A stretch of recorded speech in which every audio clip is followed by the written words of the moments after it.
the show, the theme is Get Physical, and I can't think of a better way to do that than with about 2,000 healthy youngsters. I agree. Hi, I'm Camilla Carr. I'm Pat Van Horn. To begin our Get Physical week, you're going to meet Lona Dion, the queen of the Nautilus, and hear her interesting, fascinating story. And you'll also meet a man who, believe it or not, has adopted 200 kids. Chris Clore will introduce you to an unusual bathhouse in West Virginia. And our own movie critic, Chuck Rich, will introduce you to the star of the movie Conan. So join us here at Adelphi Elementary School for Magazine!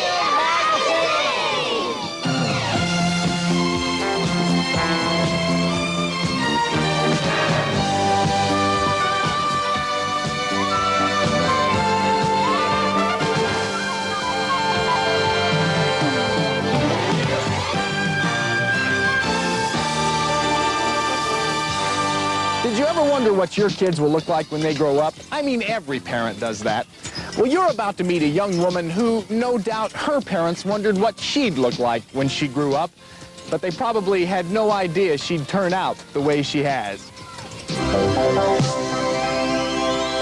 Once upon a time, there was a skinny little girl who used to have fun playing in straw hats and pajamas.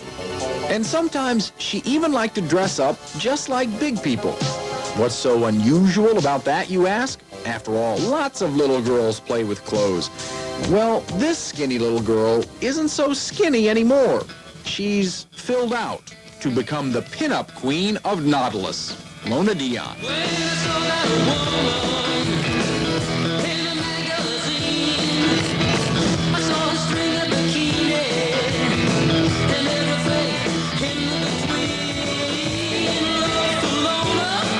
Not too long ago, Nautilus training evoked images of sweaty, brawny men working on torture-like machines in dark gymnasiums. But now those provocative ads for Club Nautilus featuring Lona in minimal attire have changed all that. She's become as popular as Farrah Fawcett ever was. At 5 feet 6 inches tall and 104 pounds, Lona Dion is one of the most recognizable figures in print today.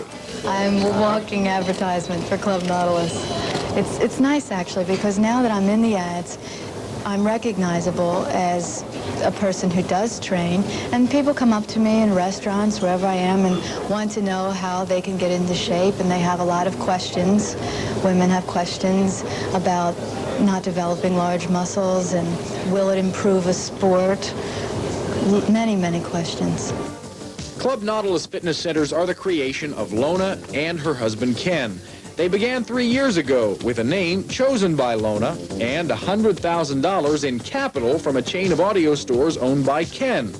With Ken as manager and Lona as program director, the first Club Nautilus opened in Philadelphia, and now there are locations in Maryland, Florida, and New Jersey.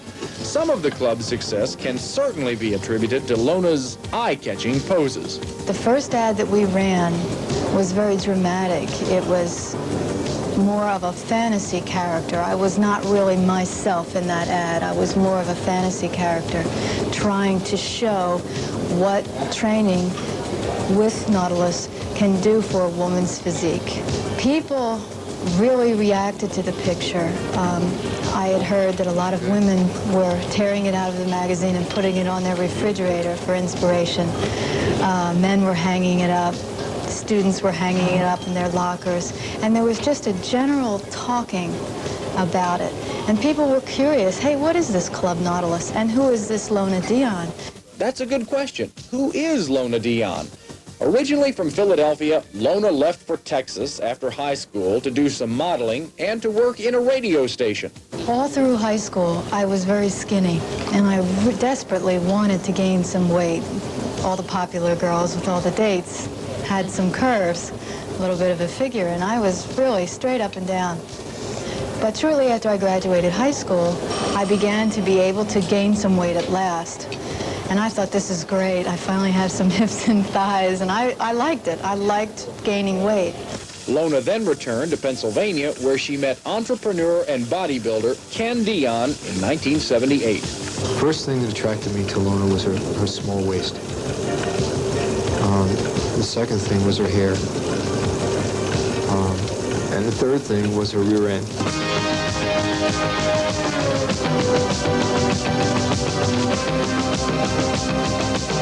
It was Ken who introduced Lona to the Nautilus way of bodybuilding, and it was Ken who introduced her to the public eye.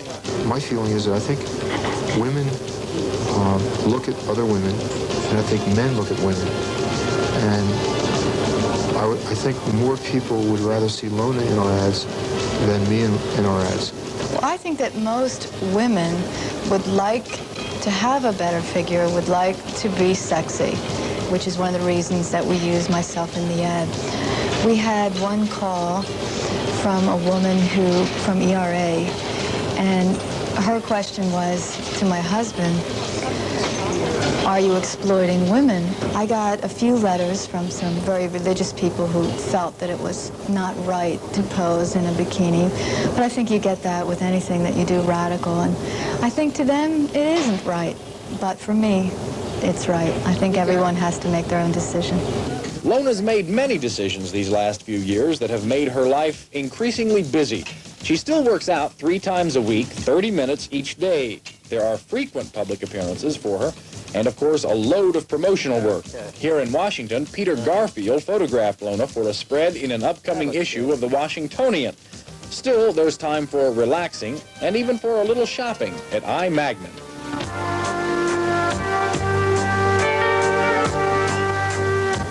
I'd like to eventually someday get into acting. I think maybe some romantic roles, some sensitive roles, some sensual type of things, a certain amount of intelligence, classiness.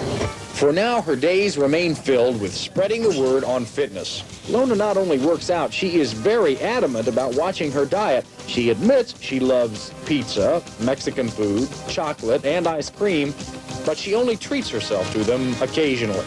I eat a little bit of everything from the 4 basic food groups daily. I just don't eat a lot of anything. That requires discipline, Lona says, but of course, that's what fitness is all about. Exercise of the future will always be harder, never easier. So there's not an easy way out. If somebody says, take this pill and you're going to look great, sure, it sounds great, but be skeptical. Anytime there's something quick, lose 10 pounds in a week, beware. You should watch out for that fast, quick, easy way. There is no easy way. Little one-on-one, Troy, all right? Pretty good. Lona's going to be busy this summer. She's going to be the summer Kodak girl, and she may also work for General Electric. Up next, Chris Core takes...